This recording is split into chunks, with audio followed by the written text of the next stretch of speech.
TLD, Matty Gunner, Richard-Erik Jarvi and Bidoor. Welcome to Scoundrels, News, and more.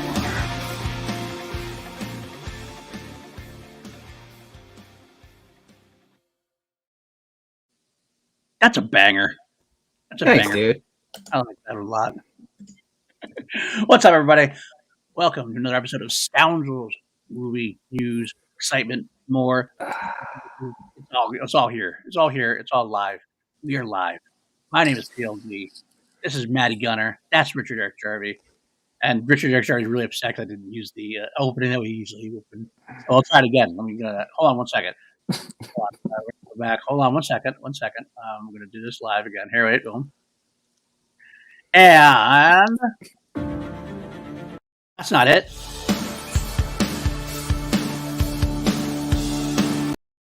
Welcome, everybody, to Scoundrels, the most laid-back movie show in the far reaches of the interwebs.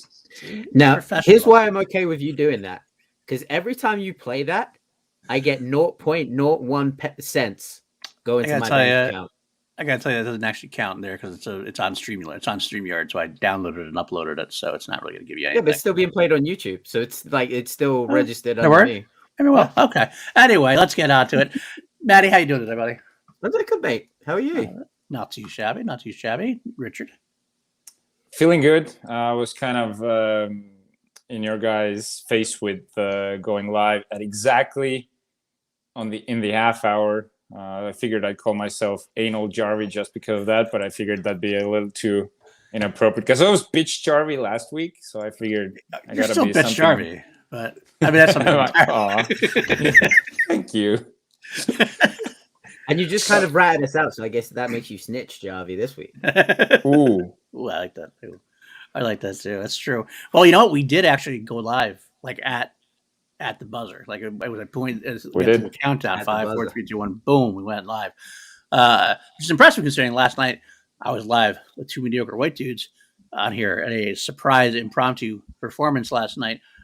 After we watched Ben and Drew have one of their famous tier list debacles as they tried to do a tier ranking of trilogies. It got me vexed, dude.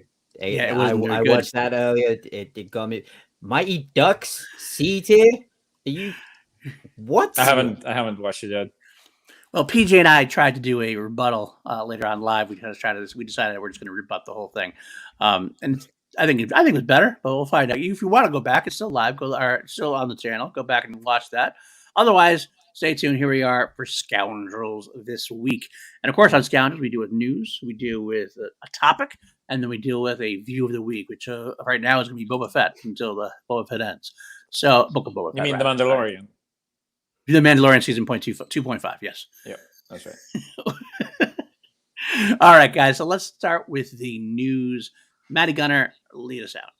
Okay, so our first news item of the day. Hold on, let me. Your notes. As a news anchor. Wow. All right. Kevin Smith has confirmed that Clerks 3 is coming to the end of post-production. He just has the final reel to show, and then it's done. It's ready to get put out. Are you guys excited at all for Clerks 3? I am ecstatic for Clerks 3. I am ecstatic. I'm a huge Kevin Smith junkie at this point. I've watched those films, especially the VSQ verse, numerous times. And Clerks 2 is my favorite of the VSQ verse so far. So getting a Clerks 3 with Jeff Anderson, the role of Randall, I don't know how it could go wrong. I mean, I know some people didn't like Jay and Silent Bob reboot too much. They kind of thought a lot of it. I still thought it was amazing. The Ben Affleck scene in that was phenomenal. I thought it might have been some of the best work that Kevin Smith has written, best stuff that Kevin Smith has written as far as like tearjerker moments. Now we get more meta humor in the Clerks verse.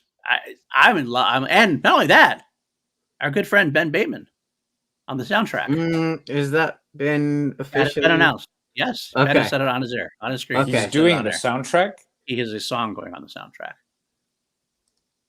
One of his songs is going on the soundtrack. He announced that live at the concert, then he talked about it one other time. Okay, I just didn't want to like push it. Like if Ben has Why said not? it live, then cool. He I did just say it don't wanna- live, so just don't yeah, want I to know. burst So the how bubble. cool is Okay. that? How That's- cool is that? That's pretty. I had fucking no cool. idea. Well, That's you don't watch huge. everything. Yeah. So what about you, Jarvis? What do you think about the rest of that news? Just Clerks 3 in general. Well, you and PJ and Rachel are the ones who got me on to the View Skew verse. That's right. I'd seen a few movies here and there before, but when you came up with the idea to do a class action episode on Kevin Smith movies, that's when I truly knew that I was a fan of them. And I was so surprised that I'd never seen them before. Like That's there was a amazing. few bits here and there, but the connective tissue, the love of movies that's throughout there, everything. And I gotta agree with you. I was a big fan of the Jay and Silent Bob reboot. I love that movie. There was so much heart in there. The characters had sort of grown up in a way, but they also hadn't. So other ways, right? I thought it was an amazing movie. I'm pretty pumped for Clerks 3. My only problem is that I'm not sure if it's gonna be as good as Clerks 2. Like Clerks 2 is right up there for me as one of his best movies. One of my favorite moments out of the whole View Askew universe comes in Clerks 2. Actually, quite a few of my favorite moments come in, but it's the one where he starts singing King Diamond into the thing, and then Jay comes through the window.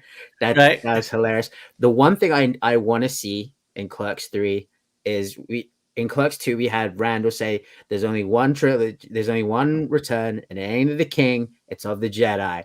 And he made the whole joke about the Lord of the Rings over Star Wars trilogy. Right. I can't remember the kid's name. I would love for a scene where that kid comes back and makes a sequel trilogy joke. That would be pretty funny. That would be funny. I like that. That would be right up his alley, though. I feel like absolutely. that could happen. And it might happen. Are they gonna be owning the not the gas station? What it was? Quick Stop. Quick Stop. That's it. Yes, that's it. I believe that's they're doing there because what I've heard about it. And real quick, I'll say I would see Mallrats 2 as well. Like, that's in for they wanted to do a series. They kind of went back and forth. They might still have an idea with that. Hopefully, it'll happen soon, or something will happen with it. The idea behind Clerks 3 is they're going back to Quick Stop, the young Quick Stop, just like at the end of Clerks 2. I know Randall has a heart attack. That's not a spoiler. That's like one of the things like that. And I guess they want to make a movie about what happens. So we're gonna get this big meta universe. Like you're gonna see like scenes, I guess, from Clerks 1 being filmed by Dante and Randall. Like it's gonna be like within the universe joke kind of thing. I'm already in love with that idea. I think that's great. Hilarious. They're gonna go the Matrix Resurrections path. Could be very musical. I tell you, he's gonna do all of them again. He's gonna do Chasing Amy 2. Oh my god! I don't know if we're gonna get a Dogma 2, but I feel like he's gonna do a lap of the entire View Askew and just do sequels for every single one of them. And I'm gonna watch every single one of them. I'm perfectly fine. He knows what he said. His heart attack was like the idea that he came down from that and he said, you know what, I just want to make movies with my friends and just do those places I love. So it's like he's revisiting them all, and it seems like it's fun. I mean, I like it. I like it enough. So. I'd love to see Dogma too, because like Matt Damon and Ben Affleck are so freaking huge now. That'd be hard to see, but I'd love to see that. The only thing that would be hard is with it being without Alan Rickman. Yeah, that would make it very difficult to do. I don't know if I don't know if I could make it work. It is the one that's always been more the outside of like the rest of the universe in a way. I feel like it's so obviously spiritual, religious, like supernatural kind of elements to it that the other ones don't really have. Kind of feel like it's not, but I don't know. I'll find out. With you. How's it going? We will be talking about the new Boba Fett episode at the end of this episode. And ASG, actually, I believe there was in Jane Silent Bob reboots. You had a red box there instead of the RST store at that point. So maybe not by Clerks 2, but definitely by the reboots. I'm assuming by Clerks 3 we're not going to get RST video store at this point, but that's just a possibility. I don't know. Excellent. Let's move on to our next piece of news there, Mr. Gunner. One thing that is happening, and I don't want this film. I'm just going to come out and say it. I don't want this movie to be made. There is a rumor, and this is just speculation. It's a rumor, but it seems to be doing the rounds that Joker 2 will be in production from next year. They've been talking about this for a while now. Now, I reached out to my friend Lee, who plays Randall, the shorter gentleman in the first film. Guy I grew up with, used to go to hardcore shows with all the time. He hasn't responded to me yet, so I don't know if this is like a thing, but I've asked him point blank, is this a real thing? I don't know if he'll tell me or not. But all I want to know is, do you think we will get the long-awaited duet of Joker and Peter Parker? That's the only. I'm completely in the same boat as you, Matty. That will be the only sequel to this film that I like to see. I don't want a Joker 2. We don't need a Joker 2. No. Okay. But I will say this. First of all, you're gonna get a Joker sequel. The movie made $1 billion. Movie made $1 billion. You want to know why? Because it made $1 billion. I get that. It makes sense, but You're the gonna get a movie, sequel. the beauty of the Joker is that it's a one-off. I don't necessarily disagree with you. I actually did read one, not rumor, but pitch that made me think I would want to see that. I don't know if you ever saw that. There's a rumor thrown around there. Not rumor, but Willem Dafoe was interviewed. And Willem Dafoe had this pitch of like being like a Joker copycat kind of thing, or he would play a Joker copycat type of thing. And seeing Willem Dafoe in there with Joaquin Phoenix, that does it stirs. It's a little twitching in my pants. Let's put it that way. Hit me out. That pitch sounds great. Take Joaquin out. Exactly. I would love for it to be if they're gonna do that, just be Willem. Don't have it be another iteration. You can do it in the same universe, whatever. I don't care.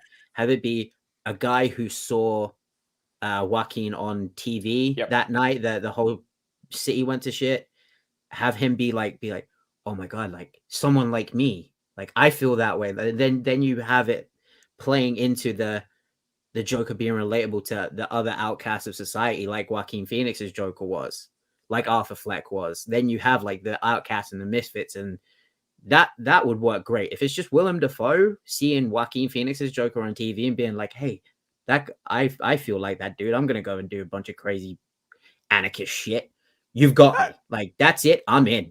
What if you had a smaller role for Joaquin Phoenix? What if it's like it's like cameo, like a scene or two where he gets to meet him or something like that, or if he goes to I can never remember the Arkham Asylum. Arkham Asylum, that's it. If he goes to Arkham and like he sees him there, yeah, that'd be cool. But if like I just don't want Joaquin to be like a pivotal. You don't want to see Joaquin versus Willem Dafoe? Yeah, I don't want to see that. Or working with Willem Dafoe. Is Todd Phillips returning to direct? It doesn't say. Yes, that's what he's supposed to be. Okay, that's the rumor at this point. That's I mean, like it a could little change. A little more hope with him being attached, but still, I love that the DC went sort of back to this one-off movie thing. I'm surprised they haven't tried it again, but I mean, because Joker made money, why don't you try it with somebody else? I mean, I don't know. Who would you use? If you're gonna do it, Dafoe might be the perfect guy to do it. Well, I mean, if they were to do it, I mean, I'm saying different character, like not Joker or whatever. Something else. I don't know what other character would make. Do a Two-Face movie with Dafoe. That could be good. That could be much better than Eckhart would be, for Christ's sake. I know that we've seen that we're going to be seeing Paul Dano playing him soon. I've always wanted to see Johnny Depp as the Riddler. Johnny Depp, interesting call. If you put Jack Sparrow, Johnny Depp in the Riddler costume, I think that would be kind of weird and kooky. And I think that's the kind of villain that the Riddler is, kind of. I don't know if I'm sold on that yet. Maybe I'm also just so sold on. I am sold on Paul Dano, so maybe that's why it's hard for me to see anything else at this point. But Dafoe is Harley Quinn.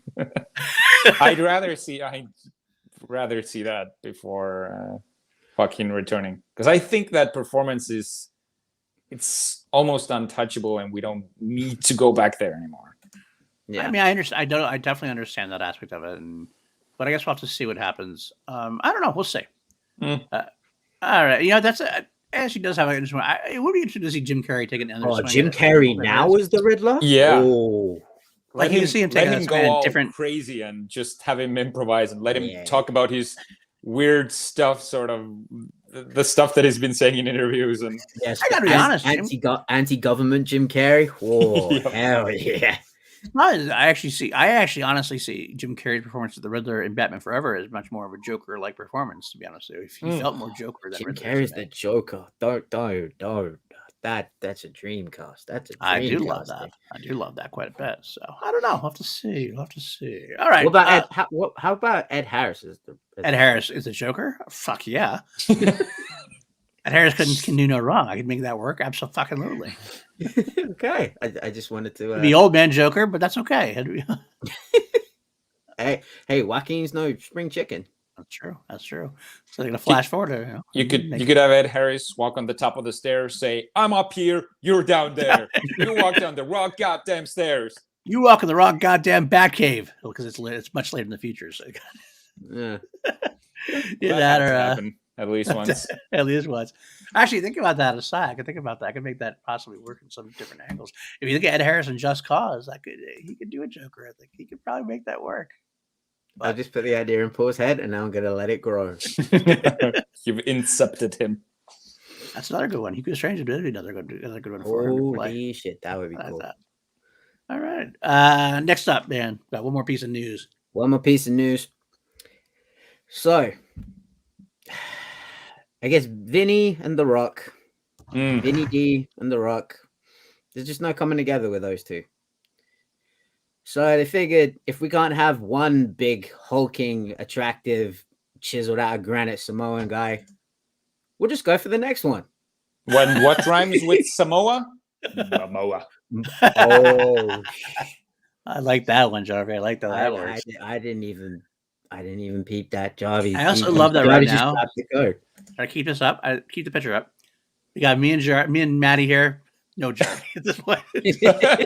And you know what? I did a whole when I said Momoa, I did a whole close up like this. You totally missed it. I just want to know who's the guy behind Momoa in this picture. Yeah. Looks like Brandon Buckingham a little bit, actually. It does look a little bit like Buck. So we got Jason and possibly John Lestrina. Shout out to John Lestrina and possibly his favorite fan casting ever. What do you guys think about Momoa joining? And okay, here's my question: The Rock and Momoa historically are pretty close.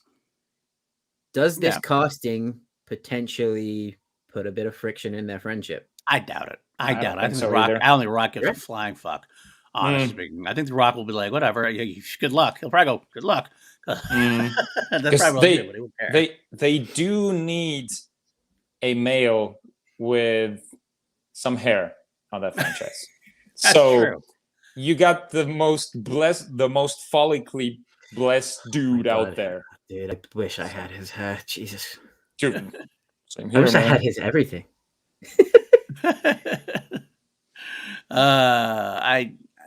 I mean, is that true? He said he could replace him. I hope he's not just having Momoa play The Rock's character. That'd be awful. You know he's going to be The Rock's brother. He's going to be. He might be The Rock.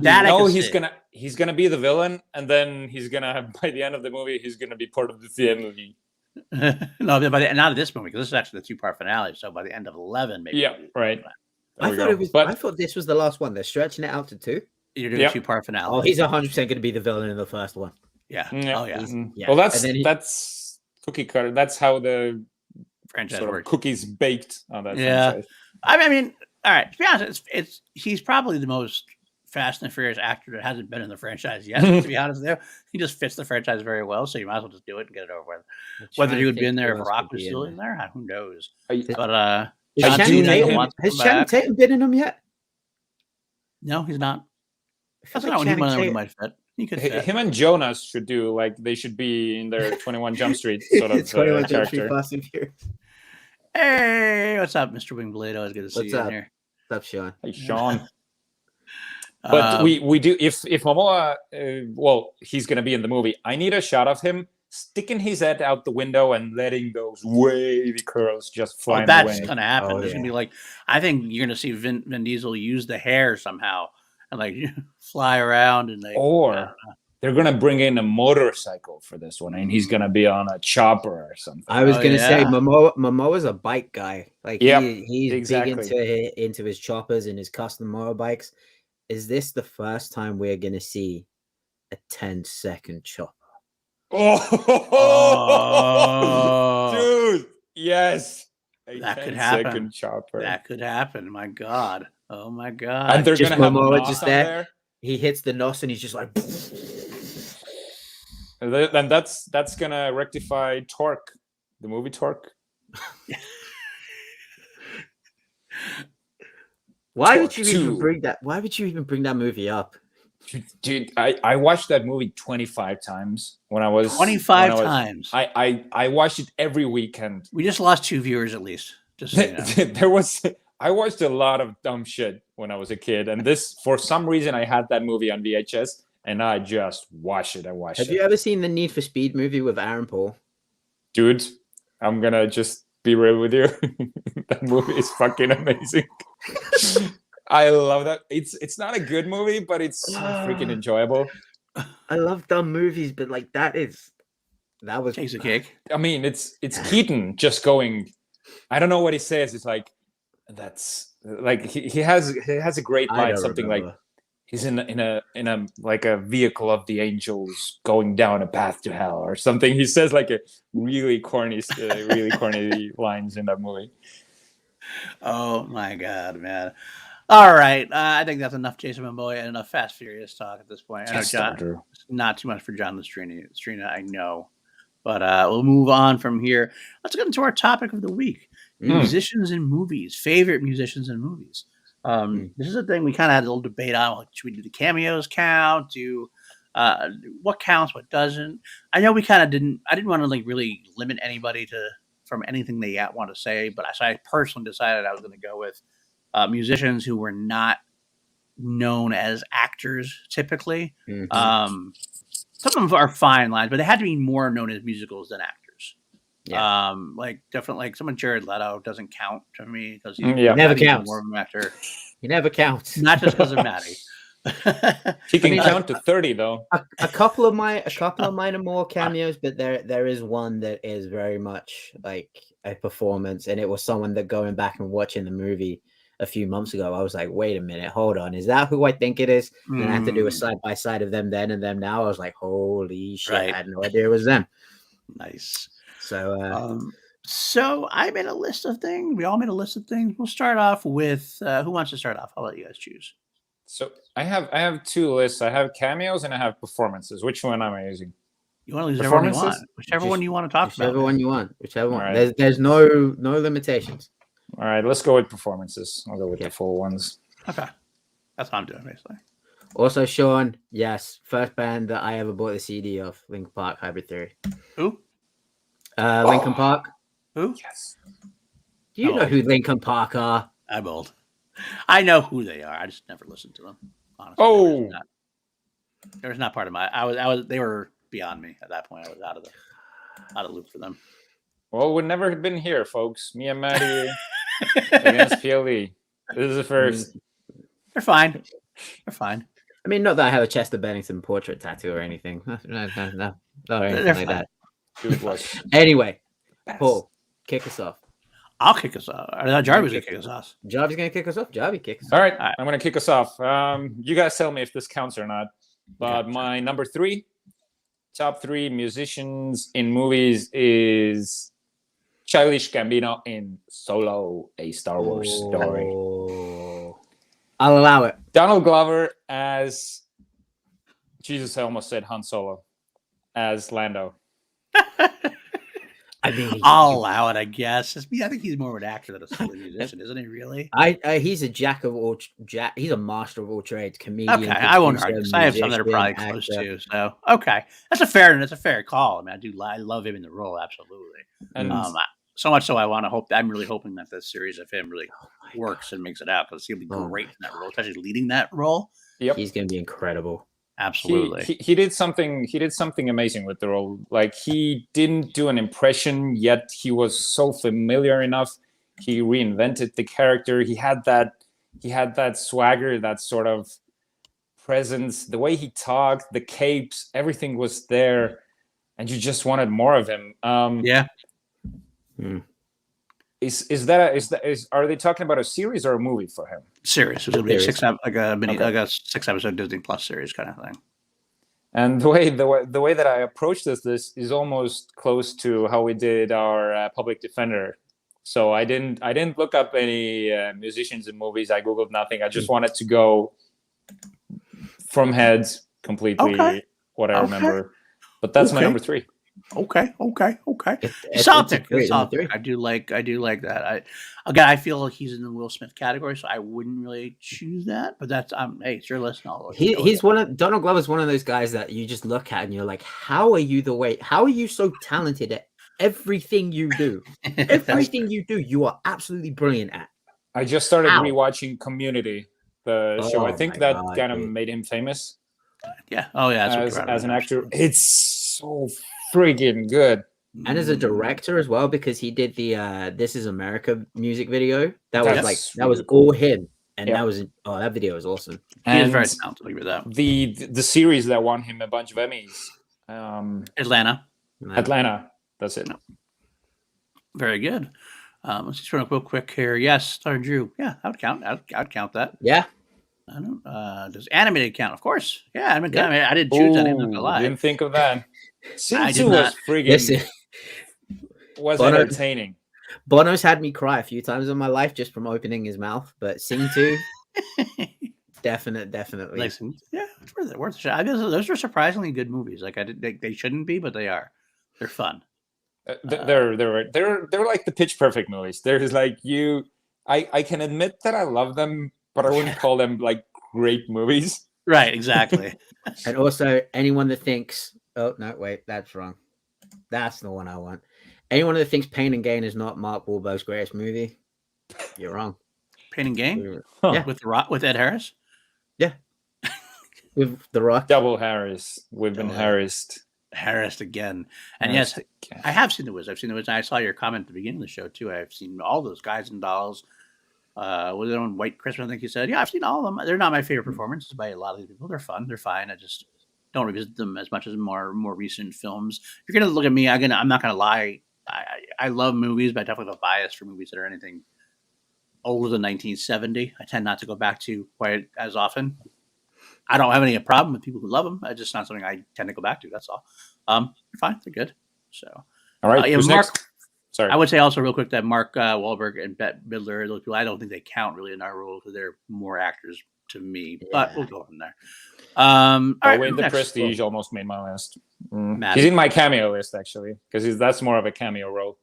Oh, I think that's more than that. But all right, go ahead, Matty. You want me to go? Yeah, Or you want to go? Okay. Okay. My I'll number go. 3. My number 3 is Mhm. it's a smaller role. It's a small cameo, but it's one that is very dear to my heart.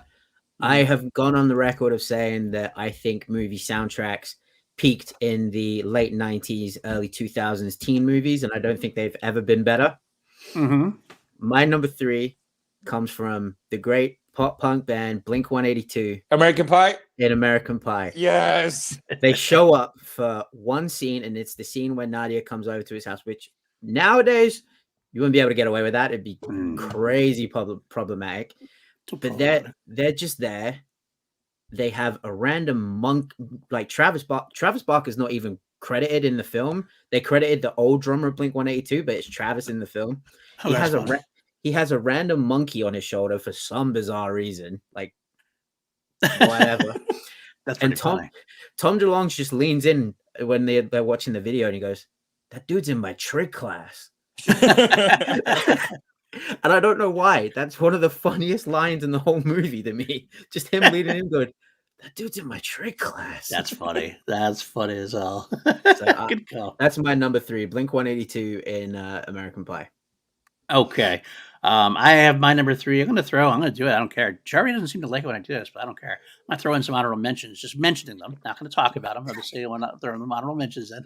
Here we go. Dwight Yoakam and Panicker. Okay. Flea and the Big Lebowski. Oh. And Lady Gaga and A Star is Born. Okay. Very powerful stuff. Honorable mentions. Flea was Number in the 3. Lebowski. Jarvi, see, this is why I call him Bitch Jarvi now. He just gets so bitchy about things. Look at he's ready to blow. All right, my number 3.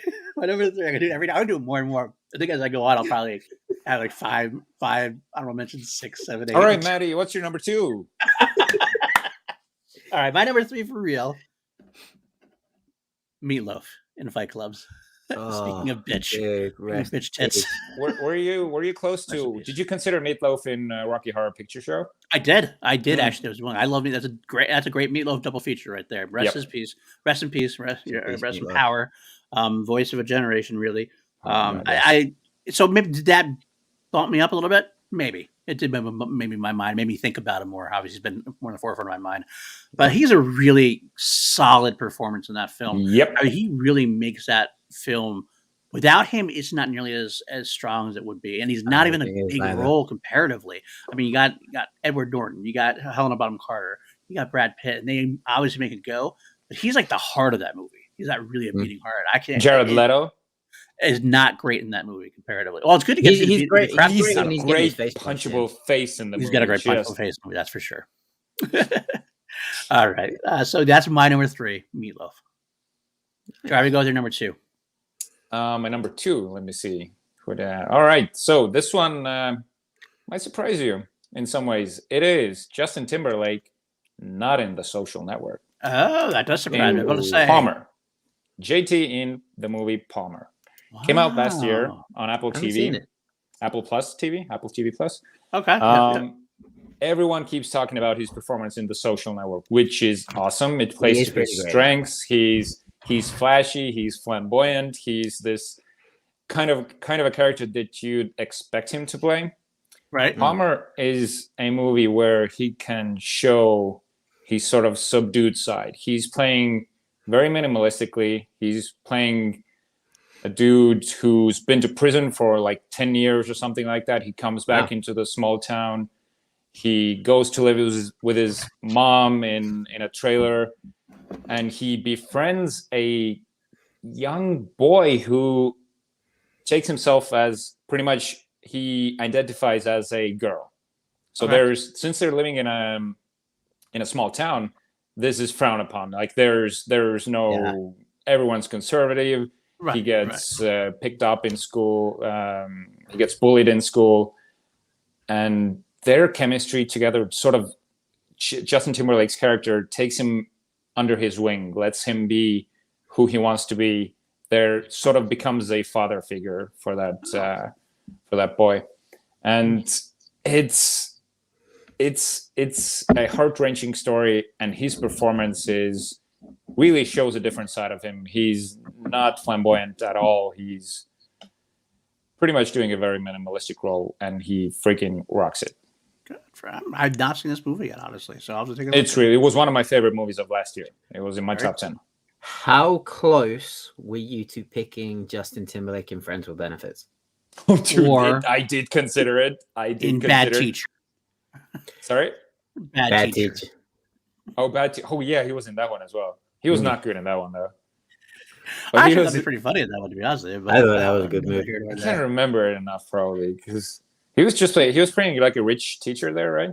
Yeah, he was the one who he wouldn't have sex. He'd have like the dry sex and everyone else dry humping and stuff. It was funny though. It was funny as hell. But anyway. And also Justified is one of my favorite albums of all time. Oh, he's. I have two favorite artists. One is Justin Timberlake. The other one is Foo Fighters, a band. So very different, I know, but these are my two favorite musician artists bands. Definitely love Foo Fighters. And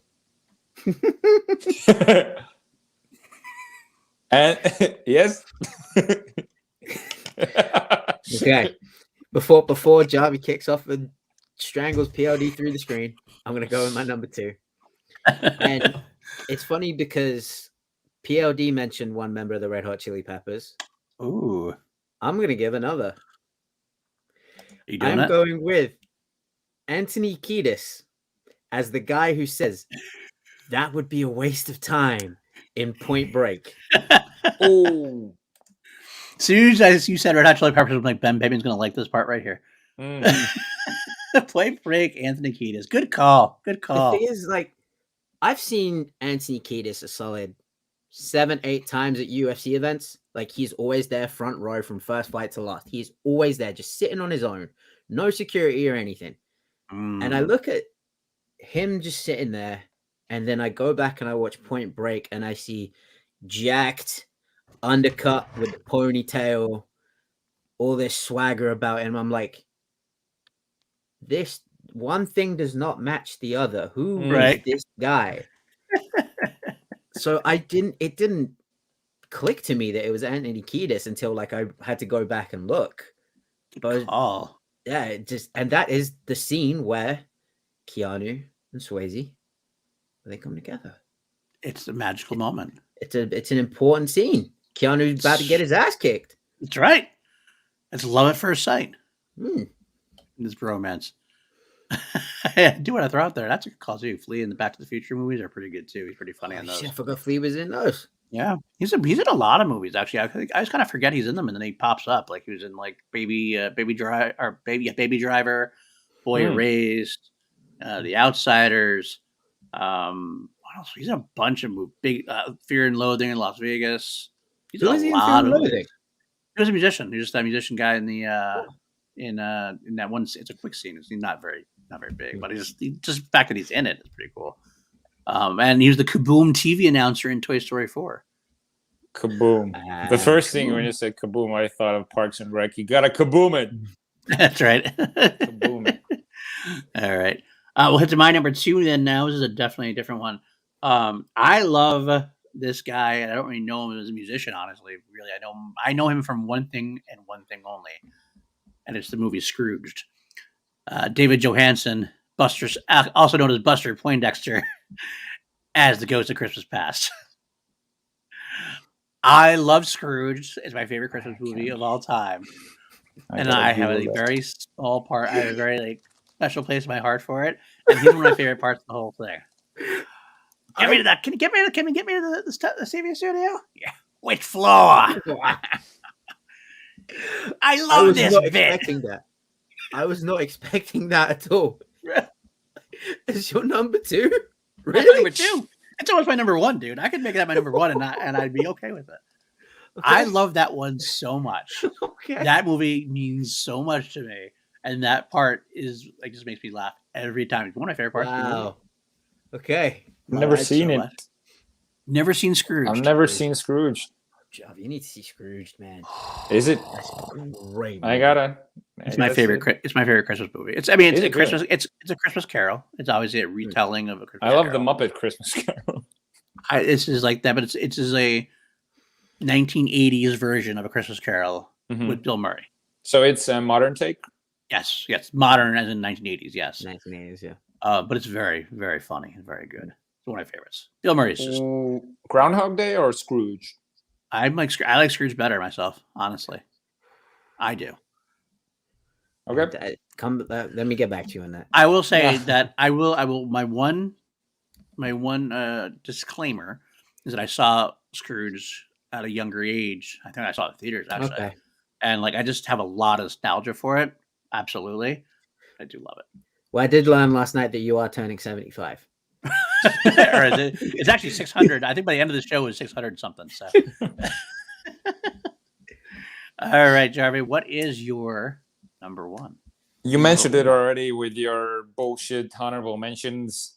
It is Lady Gaga in A Star Is Born. Okay, I don't think there's a female performance, not even by a musician, who has moved me like she did in that movie. I don't think she had any prior acting credits before this movie. I've been kind of a fan of her movies. I had pretty much no trust in her as an actress. I figured we would be getting sort of a basic performance, kind of like Rihanna in Battleship or something, very, very superficial. We got to know who Lady Gaga kind of really is through that performance. And I think what made this a number 1 pick, her chemistry with Bradley Cooper. I think there's no better chemistry. Okay, there is, but there's no better chemistry in the last 10 years that I've seen on screen. This was electric, and I don't know. I want to see more of her. She was great in the Ridley Scott movie House of Gucci. I feel like she has a future in acting. She really does. All right. What do you think there, Matty, about Ms. Gaga? Gaga. Jaja. I think she's definitely got a future in acting for sure. She was probably one of the very few things I liked about House of Gucci.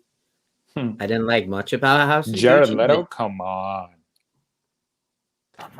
Listen, there's already a Mario movie coming out, okay? Like I don't need the prequel from Jared Leto.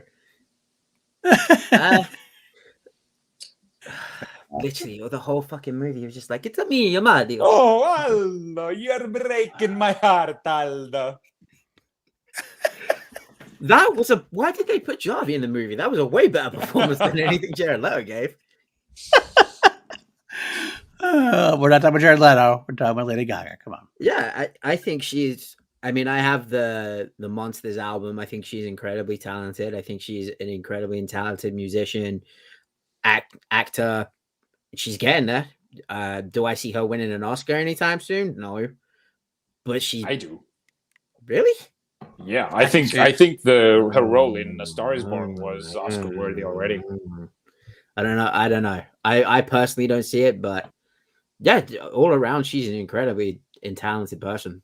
I'm far more on Jarvi's side than on Matty's. I do think that I was very strongly impressed by A Star Is Born with her. And it might have been a case of low expectations. I did not have any expectations at all, and it definitely superseded them. I think she was very powerful. I think she has potential to win an Oscar, maybe at some point. I'm not I could go either way. I think it's not a sure thing. I mean, she could stink it up the next couple of movies like anytime, and she can get too full of herself. Absolutely. Does she have anything coming up? What's up there? Hello, guys.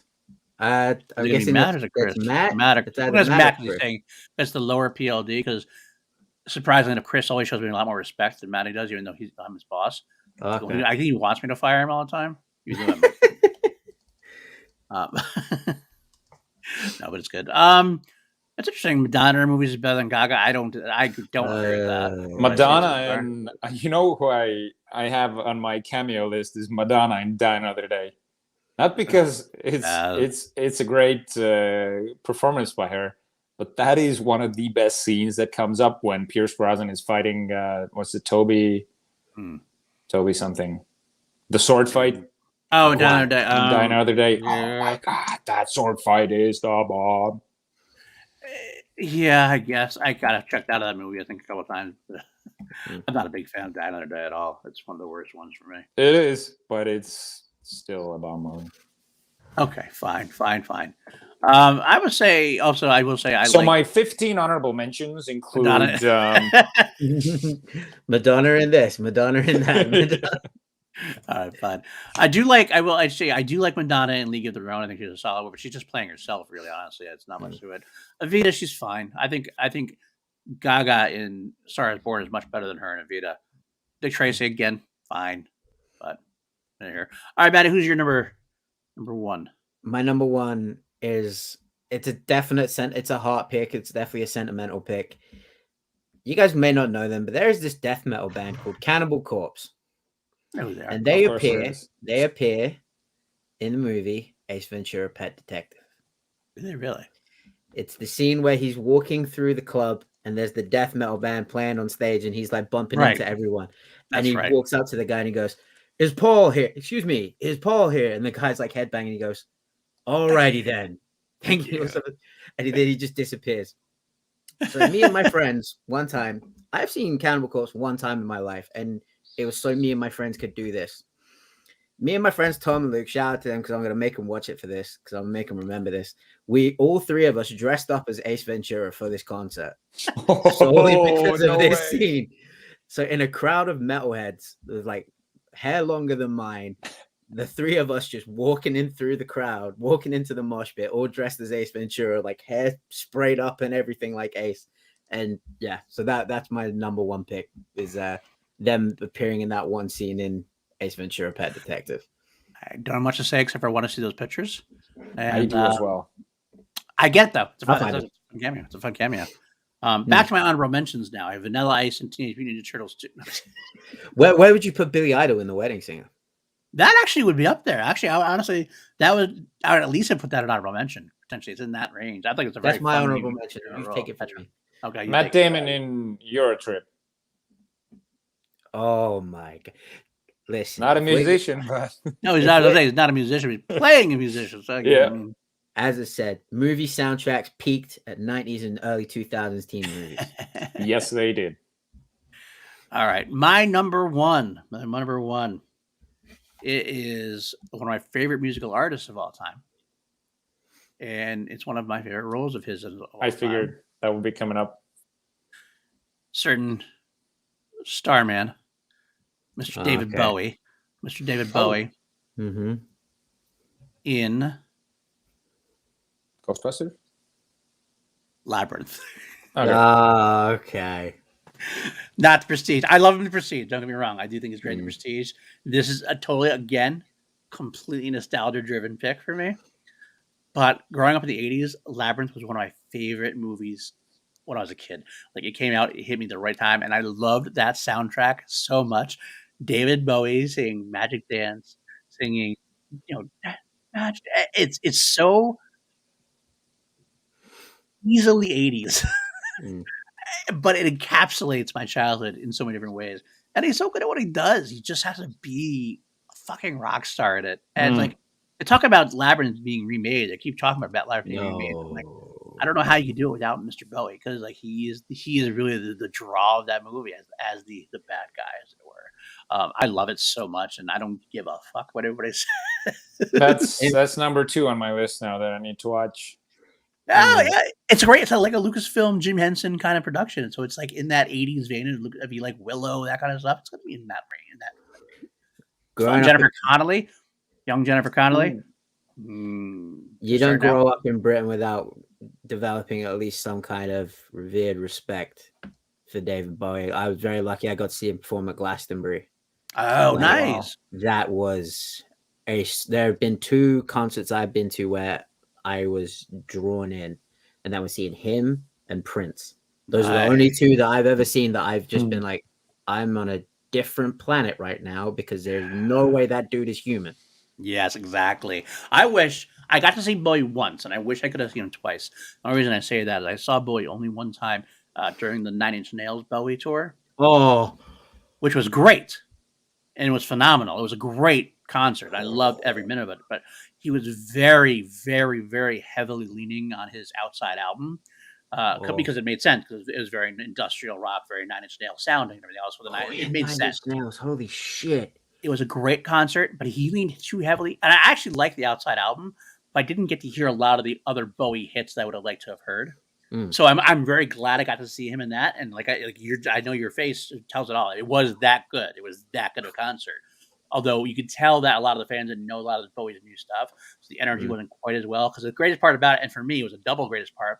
He did all his Outside stuff, and finally towards the end, he started throwing them in. The first song he threw in that wasn't really Outside, Under Pressure. He started playing the bass line Under Pressure. Yeah. So I'm like, fuck. And if I'm not mistaken, that would have been around the same time as 9 Inch Nails' Downward Spiral album came out. Yeah, it was like that was when they were like at their peak.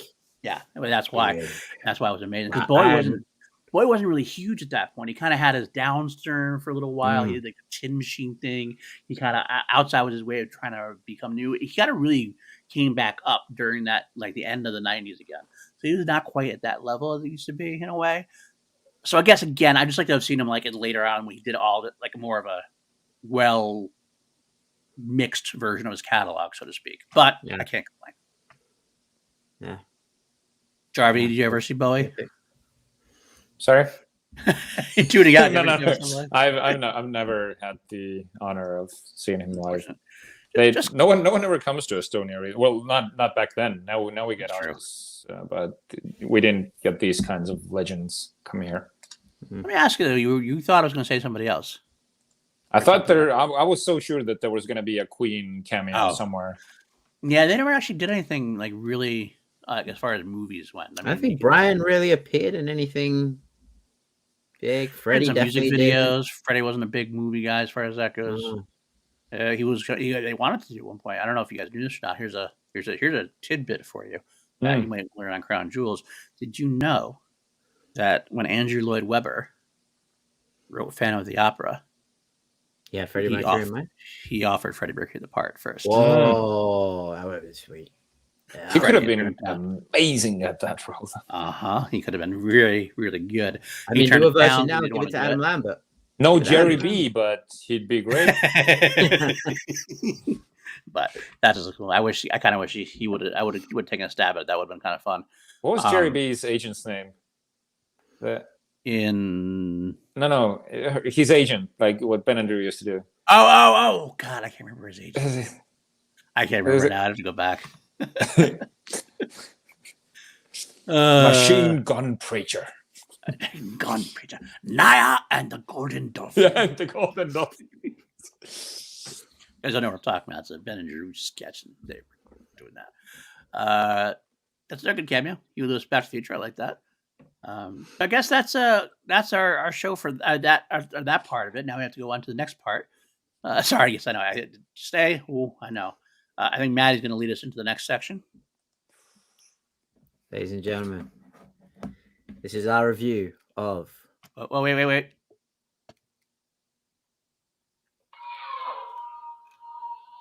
The Mandalorian season 2.5. Yes. Also Don't known touch as the blade, Boba dude. Fett. You did see what it did to Din? I didn't like my hand. My hand was hovering over it. No, I'm good. So Sorry. I had to beat the shit out of Pedro Pascal to get a hold of this. Wow. That's what I wanted to ask. How did you acquire it? I mugged Pedro Pascal on the Disney Studio lot. Nice. Very nice. Um, All right, Yeah. let's talk about this. and now I rule Mandalore. This is a great episode, hands down. It's one of my favorite episodes of the season.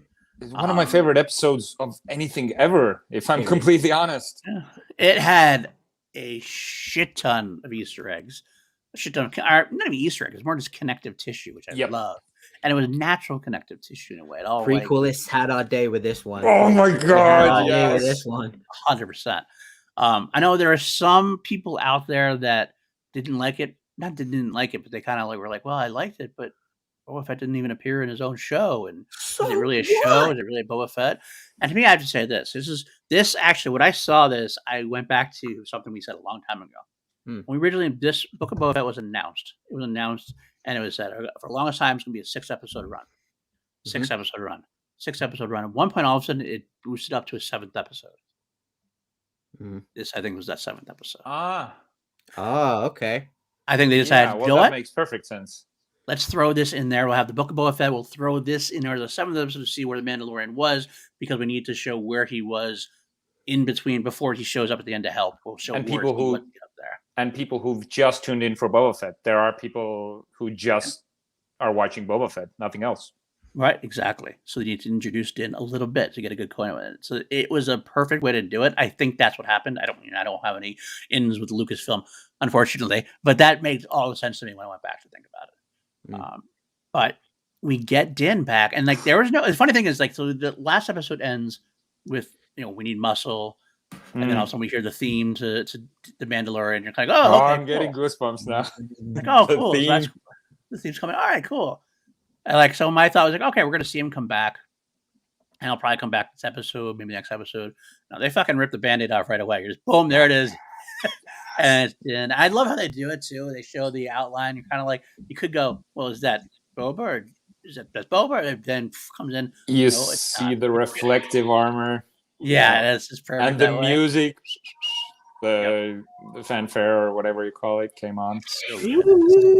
You can. This is the worst and the best thing that could have happened to the Book of Boba Fett, because this shows how, like, I don't want to take a dump on the Book of Boba Fett. It's completely fine in my book, but it's no Mandalorian, unfortunately. Like, it's no Mandalorian, and this sort of poured salt all over that wound. So I don't know. It's kind of a blessing and a curse that we got this episode. Through all the Star Wars hot takes and all the Star Wars conversation online, I'm gonna give a shout out to Saul real quick, because I feel like he had the best one that I saw. Okay. Characters divulge like all the time in Right. in like movies, TV shows, and everything. Din's gonna go off and do his own thing. Boba's gonna go off and do his own thing. for them to come back together, we need to see where Din's at. Mm. Agreed. And I think that was like I read that and I was like, holy shit, that's a great way of looking at it. And that's the way I'm gonna choose to look at it through this. Because while I also agree with Paul that it did seem very Mando 2 season 2.5, I will agree with you there. It's like we needed this.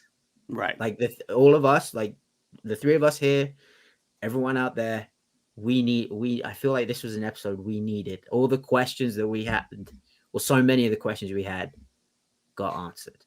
I'd also throw in there like what I just said and what Jarvi just said in terms of like I think they kind of some people might be watching the Boba Fett without having watched Mandalorian. It seemed kind of strange, but like maybe they went, I know Boba Fett. I like Boba Fett. I'll watch Boba Fett. I don't know what the Mandalorian is. I'm not going to watch that show. Maybe that's what they did. Who knows? There are people out there who did that. And this does introduce him nicely. And in fact, it is a similar introduction to the first episode. He even gets to use the same line. Bring you in warm. Bring you in cold.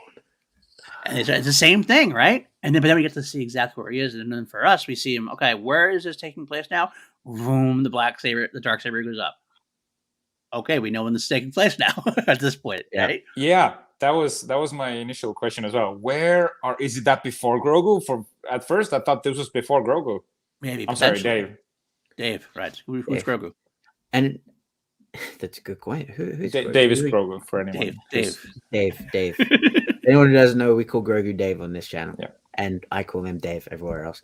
But there was also like, we had the question of how is he going to be without Dave? Right. And he just went back to being this gnarly killer. Like he pulled out the darksaber, doesn't really know how to use it, slams the dude on the table and cuts him clean in half. I was like, cuts himself. Yeah, when he cuts himself, which is a freaking awesome little thing in there. He doesn't know how to use it, and he cuts himself bad. That's the funny part about it, is like you don't expect that because Din's a badass officer. You're kind of like, oh, you don't see that happening usually. But the interesting question I have is Moff Gideon didn't seem to have any problems with it. Yeah, my question as well. What was up with that?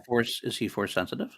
I don't know if it's a force sensitive thing. I think they went into it like, don't fight it. Just don't fight the blade. Just use it. And I feel like Mando should have weapons training enough at this point that he would be able to do that. I mean, he's distracted.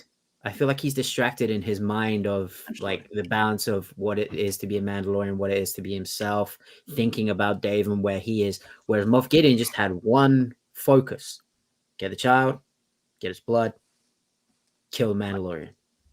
Like his mind was clearer. Din is more conflicted, I feel, and that's what I feel like. It's kind of like there's the comparison to Jon Snow and the boy who would be king and didn't want it. I feel like there's also like maybe a King Arthur comparison there. Like he gets Excalibur, but he still has to learn how to use it. He's still a kid at the end of the day. Someone's still got to show him how to wield Excalibur.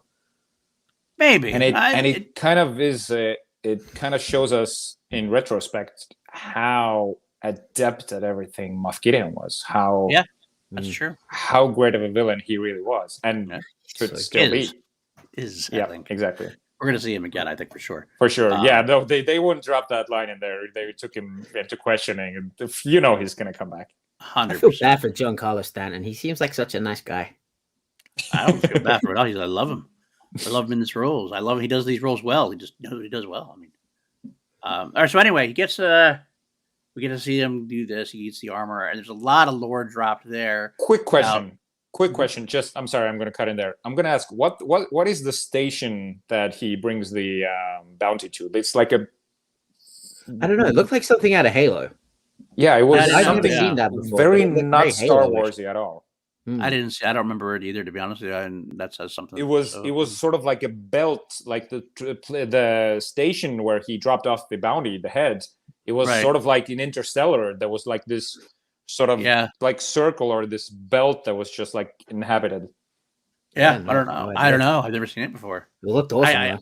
I did like it. Yeah, it was a little non-Star Warsy, so it did throw me a little bit. I'm not gonna lie. I thought of Interstellar as well. But I think it's their way of trying new things, and I think I'm okay with that. So we'll give it to it.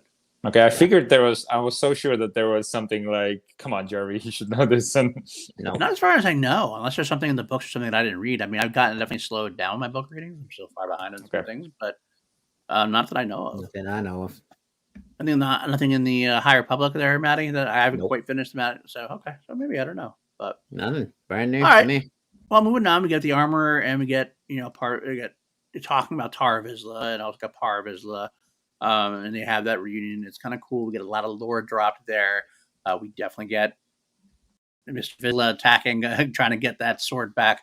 They name drop Tar Vizsla, which is great. But the most important part about it, despite Din getting healed and the fight sequence, is he admits that he took his helmet off he gets excommunicated. and gets excommunicated from him. Oh. That also Ian becomes a whole McShane's going to new show part. up. That's right, excommunicado. Oh, Yeah, it's like he didn't want to, like, he's still, like I say, he's still conflicted because he didn't want to admit it. He was Right. looking, he's like, but he could have. What do I He say? could have lied, but it's Yeah. not in his DNA. It's not his DNA. He can't lie on his own. He can do it. He wanted to be real and true. I feel like it. I don't know if it was me or you, if I felt this way, but I kind of feel like they're making the armor out to be a bad guy of I think sorts, so. and like they're gonna end up being a fight between the armor. She's And still wearing the Par Vizsla. mole They- helmet. They are known as the most extreme part Right. of the They're Mandalorian part of culture. Death So Watch. they're Death like Watch. almost zealots. Right, they are part of Death Watch in the Clone Wars, so it makes absolute sense. It's just funny that I didn't think about it until now, really, because all their appearances in Mandalorian were always obviously helping Din out, doing all that kind of stuff. I should have. I mean, I should have said, yeah, they're Death Watch. Eventually, they're going to have some issues, but this kind of really seemed to like be setting that up for later on. I'll be interested to see what they come back to, especially when it comes to. I wonder if the armor and Bo-Katan have a history, because I feel like it kind of felt more personal than just the story. When she said that Bo-Katan's a cautionary tale. Yes, there seemed to be something And the fact that more she there. still wears the Mandalorian helmet. Do we get to see her? Do you I don't think? know. Do Eventually, you think I it's think going to be so. like a big actress under there? Maybe. I'm sure to see. It might be something they're saving for later. And they'll go, we'll cast that. I In don't season recognize 3 the when we-" voice. I don't either. I do. I don't know if they. I'm sure it's somewhere credited. She does have a familiar voice, though. Something about it sounds familiar. Maybe it's from the Mandalorian first episode, but season. I mean, but Yeah, I think that she may be the main antagonist in the next one. Because if he really is going back to Mandalore, she's probably gonna follow him. But she, so I've got more questions about him. Like, she's saying he's not a Mandalorian anymore. They don't strip him of his armor. They don't take the dark saber. I don't think they Right. can. It's very sort of him being thrown out or excommunicated, whatever. It was kind of like it just happened, but nothing really happened. Like it was sort of, there was only two of them, and they're rebuilding the covert. Like, he feels like he's just better off when he's not part of them anymore, because they're sort of He going down now. probably knows that Bo-Katan, and like she probably knows that he has allies. That he has allies in Bo-Katan and more Mandalore. Obviously, we know Sabine's still out there. She probably knows that just those two taking him on now, when he has allies, probably a bad idea, because he could just go away, get Bo-Katan, she calls Sabine, and then they come back and they just take the Darksaber right back, because there's only two of them. But if she can follow him to Mandalore, build up another following, and then challenge him, or maybe she uses Paz Vizsla as like a one that she can, like, she's the puppet master. She can use him to rule through. It's an interesting take. That's a very interesting take. What about the fight, though? The fight was interesting. The duel. The whole idea of him not being able to control the blade was very. And it was, I love that. Is it Paz or Paz? Paz? How do you pronounce it? Paz. It's Paz. Like, Din sort of, he loses the saber. Paz picks it up, and that's how Mando defeats him. I don't think he could have defeated him wielding the Darksaber. He had him pick it up, and he was even worse than he was, and that way he defeated him. Yeah, because he used it was a vibro blade, right? That he had at his neck at the end. So he didn't use any of the Darksaber training. Another way I kind of look at the Darksaber for Din is a burden. Like it's a heavy burden for him to carry. Like he doesn't want to rule Mandalore. He doesn't give a shit about ruling Mandalore. And that's a heavy burden for him to carry. And I feel like the Darksaber is like a representation of that burden. It could be. It's a good sign. We'll just see how that works as it goes on. What do you think they forged from his staff for Grogu? I don't know. It's got armor. It looked like chainmail, but there was too few of them. Well, it might be chainmail because chainmail can actually, like, it's malleable. Like mithril, that kind of thing. It could be something like that because it's more malleable potentially. Maybe that's what they're going to go for. Otherwise, I feel like a little shoulder guard. It might be a shoulder burst or something like that. That'd be kind of cool to start. That'd be so cute, though. with the emblem. I do love that the packaging was made to look like Dave. Yeah, it was the head. It was, oh my god! Look, I teared up. I teared up twice, just for the reference of Grogu. It was heartbreaking when he was first flying commercially. Just thinking about him, just looking at his side, because he's used to him being at his side. I was like, oh my god, no, he misses him so much. He does. Also, for a Mandalorian, the armorer sure seems to know quite a lot about the Jedi. That's true. How they train, being devolved with attachment. Right. I'm gonna say she might have some kind of. There might be something more important to her that we don't know about yet, potentially. I think so. To find out, I wonder if it's I do wonder if it's a character we know. If it's like one of the Wrens, kind of thing, potentially. Maybe like Ursa Wren, like a mother. Did Darth Maul have a sister? That I know of. I he had a brother. I want to meet her. He had a brother. Matty Project. Darth Paul. That's exactly who he had. You never see the Clone Wars. I was Gerald Shue. No, Darth Maul had a brother. Yeah, Savage Press. Yeah, really? Yes. That's some great fights. Actually, one of the best lightsaber fights in the history of Star Wars is in the Clone Wars, and it's Sidious versus Maul. And yeah, until the end. We don't like the end. We don't like because you see Maul break out the Darksaber, and when he broke out the Darksaber, I was like, oh, that's good. Yeah. Then what happened. Oh, but Jarvi, you don't watch cartoons, so don't worry about it. Anyway. That's kind of true. It's kind of true. I did watch Jesus. Rebels? No, a little bit of Rebels. What do they cover about the Bad Batch? Bad Batch. Jesus, I'm blanking all over. You like Bad Batch though, so you're gonna continue Bad Batch? Okay. That's good because we're coming up again soon. We'll start out in the spring. So view of the week probably. Great.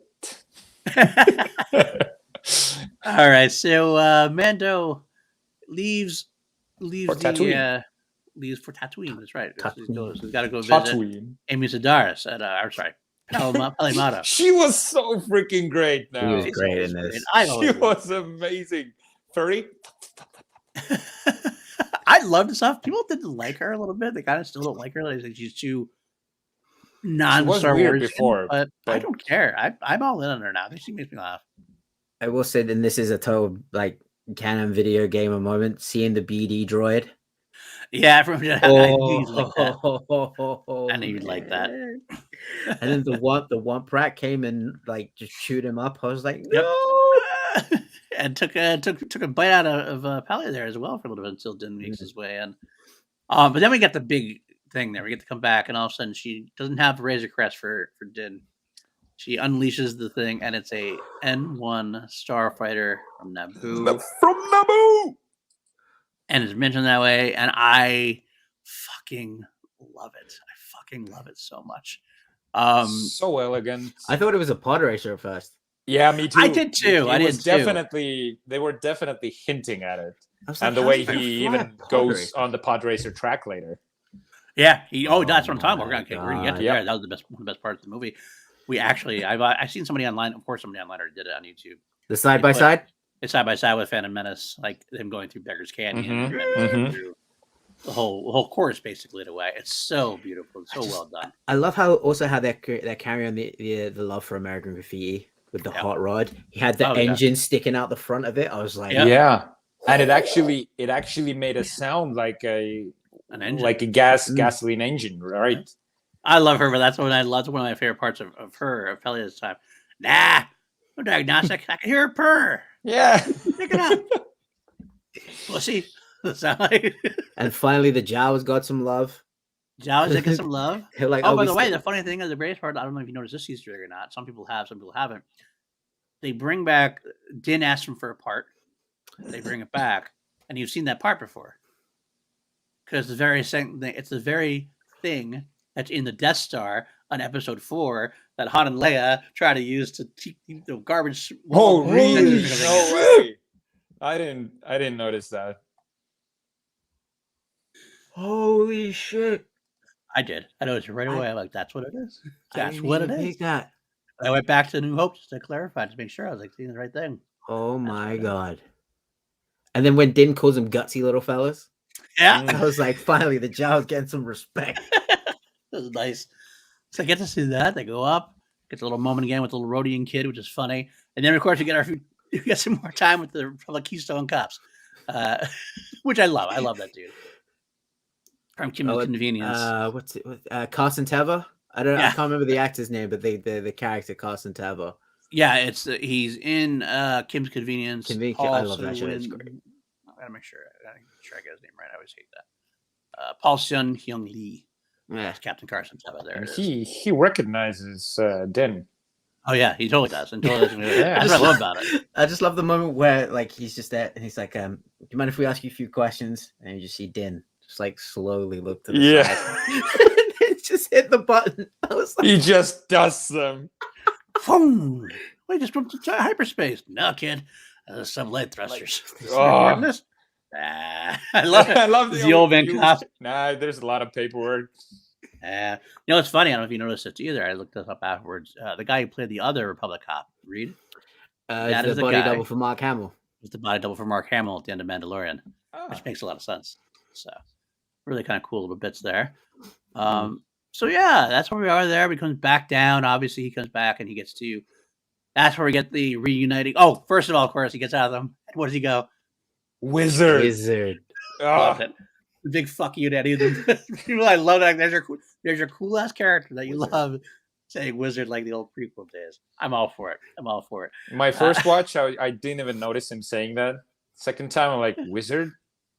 Googled it, of course, but I did understand the reference and where it came from. So good. So good. And then, of course, we get to reuniting. We get Fennec Shan coming in, and we get to see Din and Fennec Shan. Now, the interesting part of this to me is, of course, I love the fact that he's like, yo, this is on the house. I'll help him out. Oh, that was perfect. That was That was such a cool. good moment. That Such a he. good moment for him. And it's a really good world building, really good character building. Then he returns and he says, okay, but I have to pay a visit to a little friend. Obviously, he's implying you need to go find Dave. Which is weird. Weird to me, because like, how is that going to happen in Yeah. between? So my only thought is he must like go and like it's really Something quick, happens. like- He has to get a thingaminot to get there, and he does that mission to get Grogu later.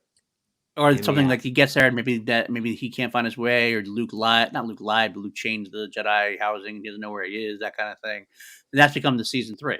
So It has to be season 3. Yeah. the search for Grogu at that point. Hear me out. Uh-huh. What if Luke hasn't set up his temple yet and they're on Tatooine? What if Luke and Dave are on Tatooine?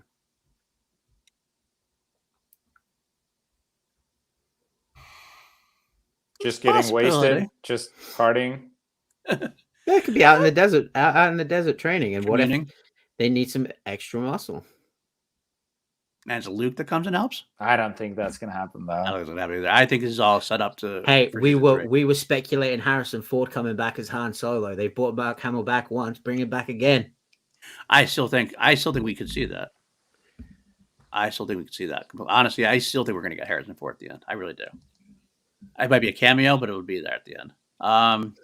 I think I agree with Jerry. Love you, Jerry. Good to see you in the chat. That's just too coincidental how Martin was on Tatooine. That's just, he's going to go. No. This is all going to be a setup. He's going to go. For some reason, he won't be able to find Dave. He'll have to come back. All right, well, I'll help Boba first, and maybe I'll recruit Boba or something. Maybe he'll help him back. He'll do it off screen and then come back, because next episode is the Filoni episode. Correct. Which is why we're not going to see Din next episode. Like, people think he's going to come back already. I'm like, no, Din's not going to come back now until the final. Do you think so? Oh, I figured they'd continue with him right away.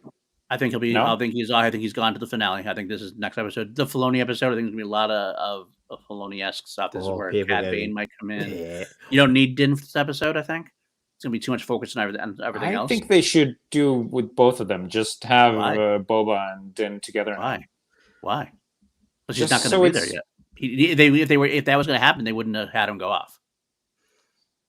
If he was going to go right there, they would have gone right to. All right, let's go. Let's go. That does make sense. Yeah, show that was an excuse to get him away for next episode. Yeah, the rest of the thing. He'll come back during 7 for the final battle sequence. I think. Yeah, like maybe he's the cavalry. Like comes in at the last minute. It'll be Gandalf at the turn of the tide.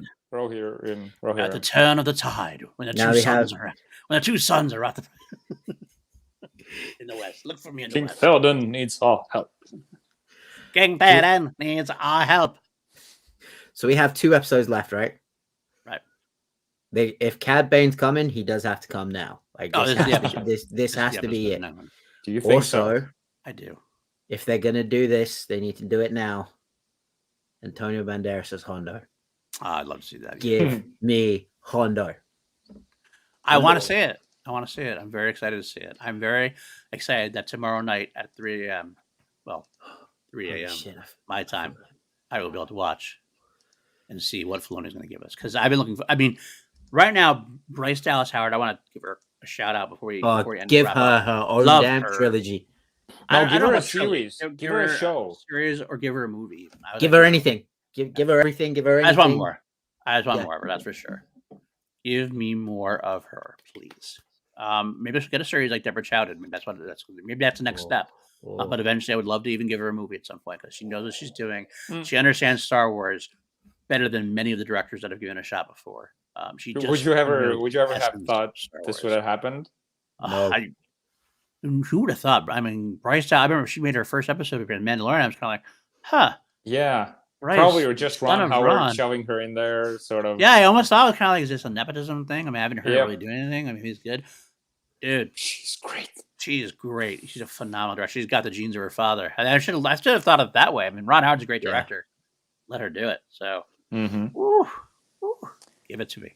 And yeah, she's phenomenal. She's really well done. So hopefully that continues more. Maybe she'll be giving us something. I don't know, Acolyte. Maybe whatever the next episode is, or maybe the that's the lady who does Russian Doll. Is she directing every episode though? She's doing the whole series, yeah. Oh, she's directing every episode too. Okay, never mind. Interesting that they're doing that this way. It's kind of weird that like they were doing like Mandalorian and Boba Fett been kind of like.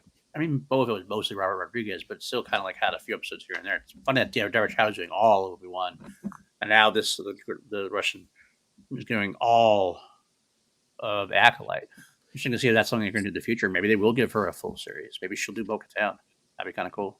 Maybe either way, she knows Star Wars. So I'm all over it. I don't think there is no more Rangers. I think Bo-Katan's replacing Rangers. Okay. To wrap it up, how would you rate? Can you rate this episode as an episode of Book of Boba Fett? Can you compare it to the other ones? Really, it is really tough. It's hard to say. I mean, it's got the title. It does have the connective tissue. Obviously, Fennec Shan is in the end and everything. Even the title, though, when the Book of Boba Fett came on, it was the Mandalorian theme song. The thing is, I think it's like the weird part about it is like it's like if you guys watch Ted Lasso, right? Yeah. Finally, of course. Finally, yeah. Right, yeah. Okay, football is live. It's that episode. It's the episode. Football is live. It's the beard episode. That's what coincidentally my favorite episode of Ted Lasso. I love it. Same point. You just proved his point. That's what it is. It's the same. So it's the same type of thing. So it is a Boba Fett. Whether or not it's got the side characters. Side characters get this happens a lot in TV shows. A lot of times there'll be TV shows where a side character will get the starring role for an episode. That's what happened in this case. So I still think the Coach Beard episode of Book of Boba Fett. That's what it is. So it is still a Book of Boba Fett, even if it is also. Then it's by far the best. I'm sorry, I'll just say it. I know Boba's not in That's there, fair. but I'm not going to argue. And I will. My last point would be to shout out Samuel Kim, who has done a mashup of the Book of Boba Fett and the Mandalorian theme song, and it slaps. yep, Jarvi looking that told up right now. And Samuel Kim is one of my favorite musician pieces of all time. Like, he just does amazing work with those mashups. The He's done, like, Imperial Avengers March and the Star Duel of the Fates Wars. one. Imperial March, Duel of the Fates. He's a crossover Avengers and Star Wars. Shoot points. up. Like, it's just good stuff. I mean, his like episode 9 music. Ooh, God, he's so good. But all right, guys, that's it. We're running a little over than what we wanted. Still, eventually I'll tighten up at some point, but it will not be this It will week. never happen. Matty, where can the folks find you? You guys can find me here every Monday speaking with these two lovely gentlemen. We haven't got a topic pick for next week, but we will do. Who's All picking my it? Paul. Oh, I am. Paul's Right? Paul's turn. Because this week's main topic was picked by Matty Gunner. Okay. Me. You can find my socials below. You can on those socials you can find a ticket to my upcoming show Feb 11th at the Alton Live Lounge. My old band Aftermath of an Empire coming back together for one night only. We are going to be streaming it as well. That's also in my Linktree description stuff, and you can find me there. Well, you're on Very good. Facebook, Instagram, and where else? Twitter. Yes, there we go. Jarvi, where can the folks find you? You cannot find me on Twitter, but you can find me on Instagram and Facebook at Richard-Erik with a K Jarvi. I know, I can't do the accent. You have to laugh at me. I mean, people can find you on Twitter, but Yeah, they can't find me there. Twitter. And yes, we'll be back next week with a new topic, with more news, and of course, episode 6 of the Book of Boba Fett. Show us that Darksaber one more time. Boom, boom, boom. And then PLD in the meanwhile. while I'm going, at Paul_Denuzio on Twitter. And go ahead, show the saber. Show your saber. Come on. Yes. It's not the first time I've pulled my sword out on camera on the internet. Hello. Oh, okay. Where can you find me? You can find me here every week. You can find me on Action Industries YouTube channel as well. You can find me writing questions with PJ Campbell, doing a movie trivia showdown season 9 upcoming soon at FCL. And of course, you can find my 2 podcasts. I just put them in the chat there. Buzzsprout. You can also find them on Spotify as well and all major podcast places. I got 2 of them going on, one of which is Crown Jewels. I'm working my way through the catalog of Queen. New episode coming out on Tuesday or Wednesday. We'll check real quick. I think it is coming out on Tuesday. Tomorrow. It's coming out tomorrow. There you go. Tomorrow's coming out. And then on Wednesday, Doing All Right. Second, Is that on the same channel? No, they're different. It's a separate channel because it's a different podcast. So I have to look at it. It's called Crown Jewels PLD Project. So if you look at that, it'll tell you the exact title down there. It's in the chat. Also, I'm doing 2 mediocre white dudes on film. There you go. Thank you very much. Being PJ Campbell, you saw us last night rebutting, but we're usually going through franchises. We completed our Scream franchise watch through. On Wednesday, we start our journey through the Conjuring universe. We already did an episode on Conjuring. Tonight, we're recording the episode on Annabelle. And also, just so we know, just so you know on this, there is going to be available on YouTube a couple of weeks after. So I believe I'm going to put those episodes. It is still audio. I'm just putting the picture up. I don't have a video of it. I don't want to do a video of it at that point. But the first couple episodes will be soon this week. It'll premiere. You'll hear it. You'll see it. You'll see the great thing that Matty just put up, that thumbnail. But it's still the same audio content. So hope you come back for that. I think that's it. Oh! I do have to announce something. Going live, I believe tomorrow, will be PLD Project's Patreon. We're going to launch this, and we're going to go live tomorrow. I've worked out a couple good tiers. We're doing. Let me go break that down real quick while we're here, because I know it's going late. I meant to do this. I meant to do this earlier. You got nothing else to do. I meant to do this. So let me get in here right now. Let me see this. Let me see this. Zamp. Page. Let me zamp this a little bit. And I'll actually read off the tiers real quick so you can see. Oh, you haven't launched it yet. That'd be why I can't see anything. I have to post it. Yeah, I have not posted it yet because it's just ready to go. Almost ready to go, I should say. I'm sorry this is taking so long. I should have had this out. I'm very professional, I know. I did forget about this, but here we go. We got 4 tiers for you. Going to be assistant assistant director tier for $3. It's going to be access to a special PLD Facebook Messenger chat, as well as a monthly AMA and maybe some special hangs we'll do behind the scenes at PLD projects. The next tier up will be $5. It's the director tier, same as Assistant Directors Plus. Plus, you're going to get bonus content. The crown jewels. I'm going to have a Zoom where we can all listen to the tracks I talk about. Listening to like the alternative versions, you can tell me what you think about it, and what song, what you like and don't like about it. I can give you more history or something that I know of off the top of my head. Should be kind of fun. And this is the big one actually. So if you guys would like me and PJ and I'll be doing an irregularly scheduled episode of Two Mediocre White Dudes. That's a little special. It's going to be called Two Mediocre White Idiots in a Box. It's the two of us talking about Doctor Who. Okay. We're going to go to some Doctor Who. So we both love Doctor Who so much. It won't be done in chronological order. It's going to be this various arcs. I think we're going to start with the 1996 movie because we want to. PG has a love affair with Paul McGann right now, so we might do that. Producer level will be $10 or more, same as the previous. And you guys can suggest PLD and PJ to cover a certain franchise. You can also do commentaries, watch-alongs on random movies at some kind of random intervals. I don't want to promise every week or everything. We'll have to see what happens on that. And I also read your name off at the end of every podcast episode. Finally, the executive producer tier at $20 a month. Everything from the previous tiers. And I didn't actually pass this through Jarvi and Matty. I probably should have done this. But the ability to occasionally appear on an episode, perhaps, of Scoundrels or on Two Mediocre White Dudes as a brief little segment. And we'll say, hey, and we can talk about some specific topic or whatever we're going to talk about.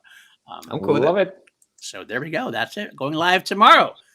Please help support it. All the money I'm going to get, honestly, is probably going to go right back into the podcast because it actually costs money to do StreamYards and all that stuff. So I'm just going to try to pay for my own podcast pretty much at that point. Thank you guys very much for hopping on. Thank you guys, everybody who was watching the whole time through. Really appreciate your being here and watching us talk about some of our favorite stuff. Next time, we'll be here. May the force be with you. Always. I don't care if we're not the force anymore. I'm still going to say may the force be with you. Peace out, fuckers. Very furry.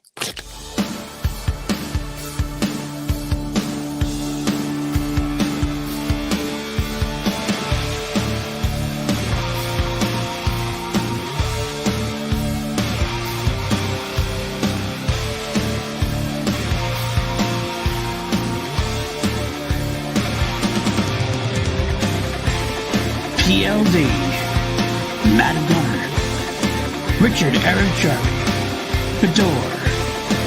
Welcome to Scoundrels, News, and News.